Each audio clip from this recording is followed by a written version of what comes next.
When did KMV Video start? Last December. So like December 2016. And what was before that? I had All Hood Publications website on YouTube also. If you go to All Hood Publications on YouTube, you'll see I posted videos, that Nugget video, X-Ray, Dude on 39th Street, and posted all those in like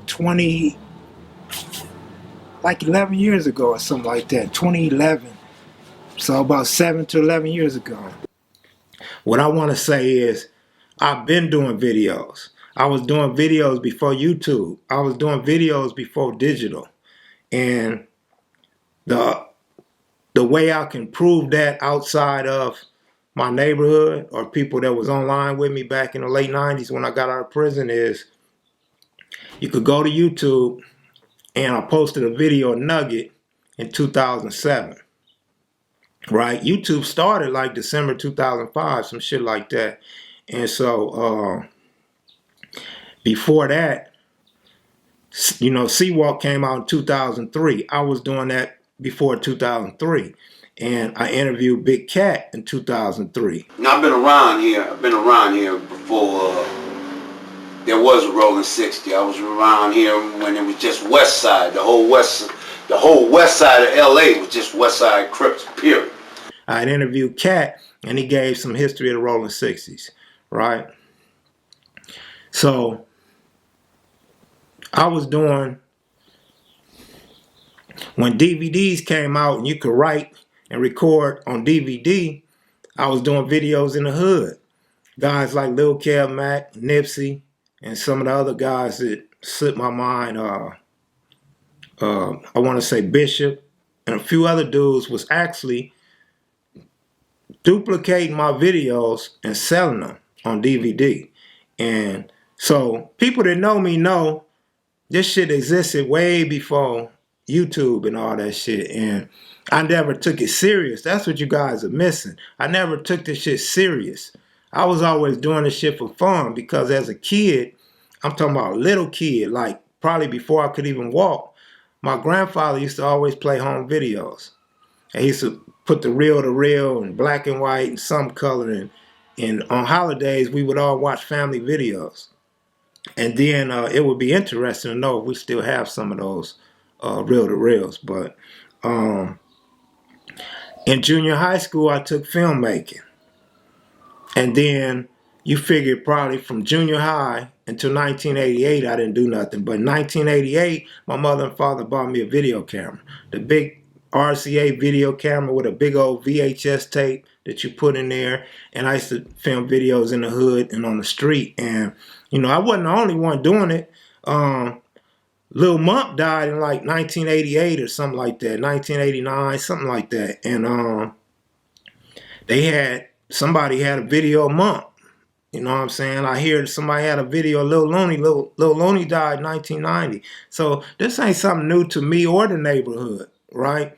It's something we've been doing. I just wasn't putting a camera all in everybody's face because we was active. You don't want a camera in a motherfucker's face when he going shooting or selling dope or, you know what I'm saying, or got his guns on him or none of that type shit. So that's why I wasn't doing mass production and really getting videotapes like of shit to hold on to, you know what I'm saying? And then even with that said, I caught a case, I don't know when I caught that case, maybe 91 or something like that, maybe 94. 1994, I think I caught a case.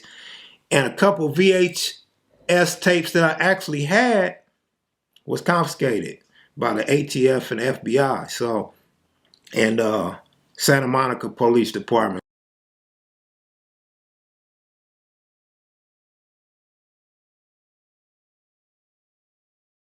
So it ain't new to me. And I've been doing this shit. And I didn't copy nobody because like I said, there wasn't even a YouTube yet. There wasn't a Seawalk DVD or none of that shit. It's just something I did. Now somebody else may have took it to another level or may have revolutionized YouTube. But even in 2007, I uploaded a video with the Raymonds at Hella Keller Park. I don't know if you that new shit,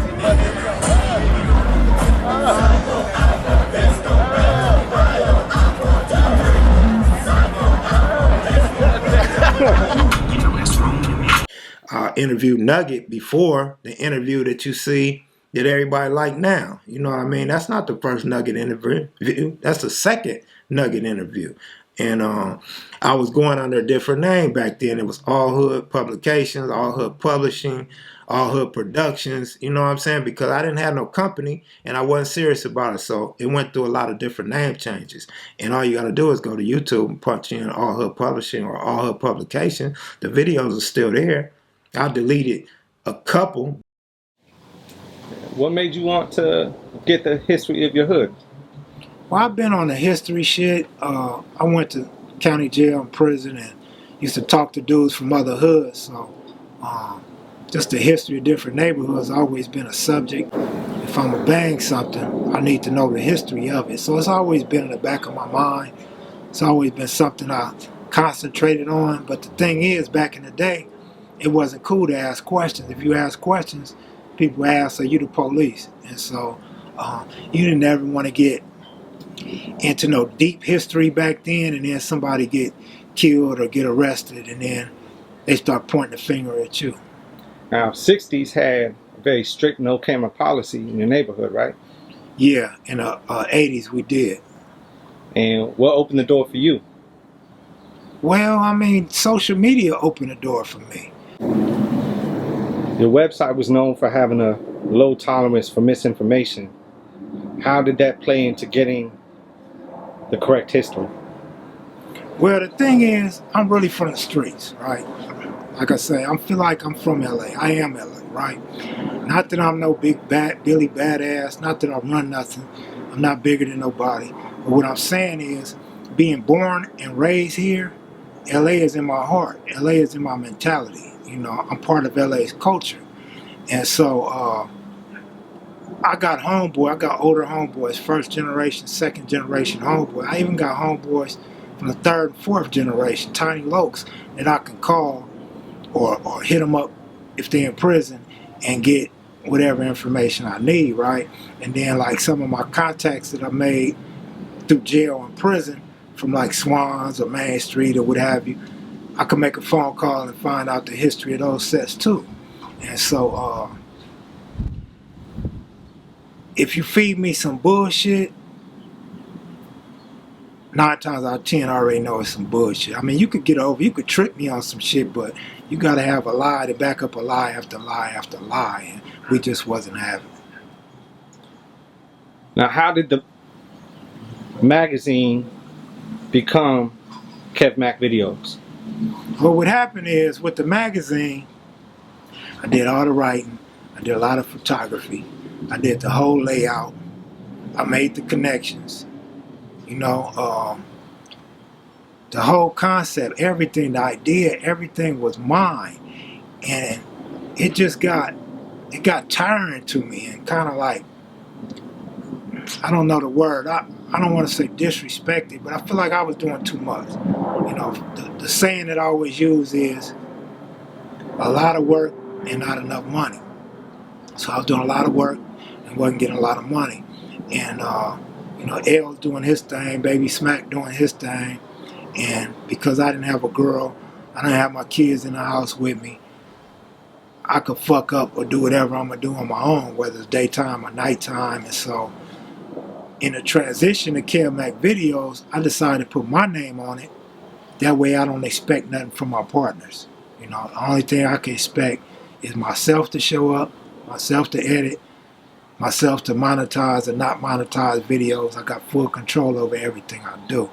But I don't want to take nothing away from L and Baby Smack, because Baby Smack, see, he's actually better than me because his memory's better than mine. And so also he asked more questions than I asked, because ever since he came around, he used to ask questions that he shouldn't have been asking.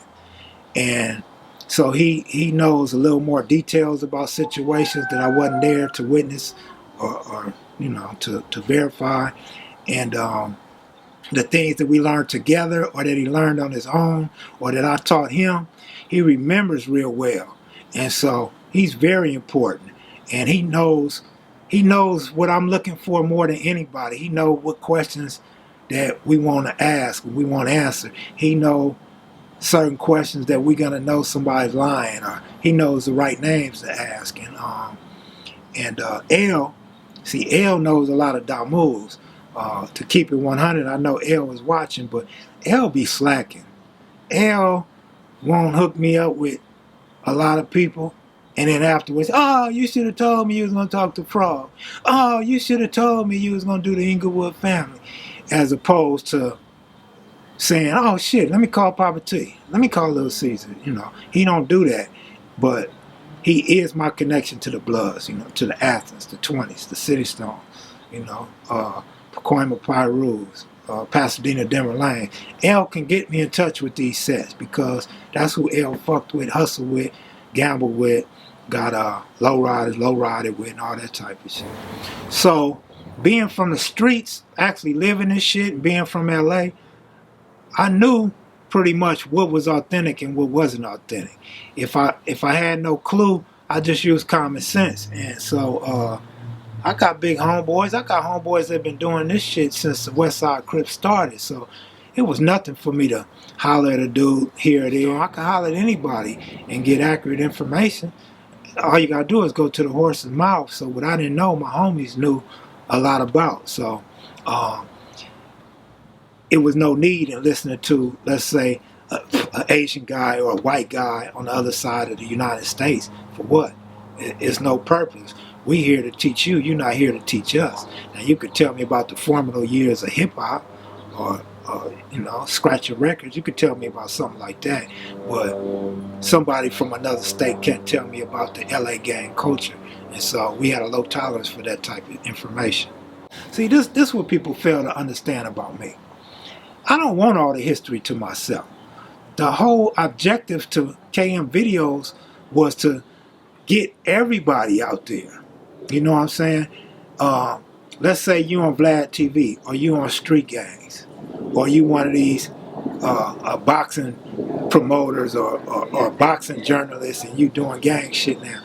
That's cool.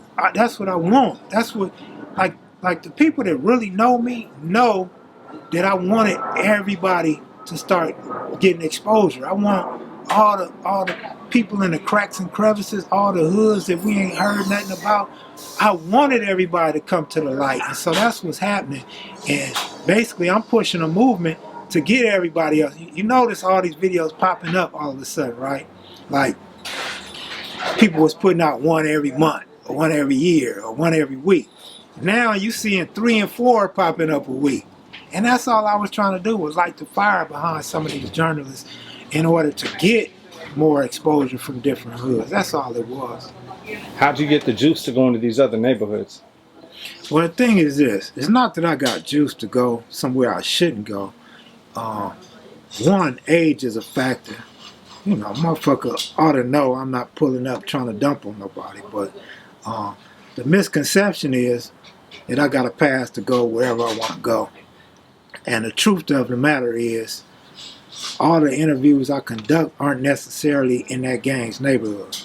You know, when you're dealing with double OGs and triple OGs, a lot of times they done moved on and moved out the neighborhood. So a lot of these interviews on the outskirts of the city, you know, Arizona, Victorville, shit like that. But there are instances like when we pull up in Corner Pocket. That's what I do. I pull up, jump out, shit, make it happen. And what's it like being in these other neighborhoods filming? I mean, every time I go into another neighborhood and pull out the camera, because I'm naturally a shy individual, right? And I really don't even want to pull the camera out. I want to peep the scenery. So I'm really uncomfortable when I first get to another neighborhood. But once I pop out, set the camera up, after the first question or the first introduction, it's on after that. You know, I feel comfortable. I feel like I'm in my own neighborhood. So people have treated you well? I mean, Little Caesar. Little Caesar treated me right. Moon made me feel comfortable at his house. Too Pretty Kenny made me comfortable at his house. Even when I went to their hood, it was him and an OG brother from 1180 East Coast. You know what I'm saying? I'm with them. Hey, let's do this.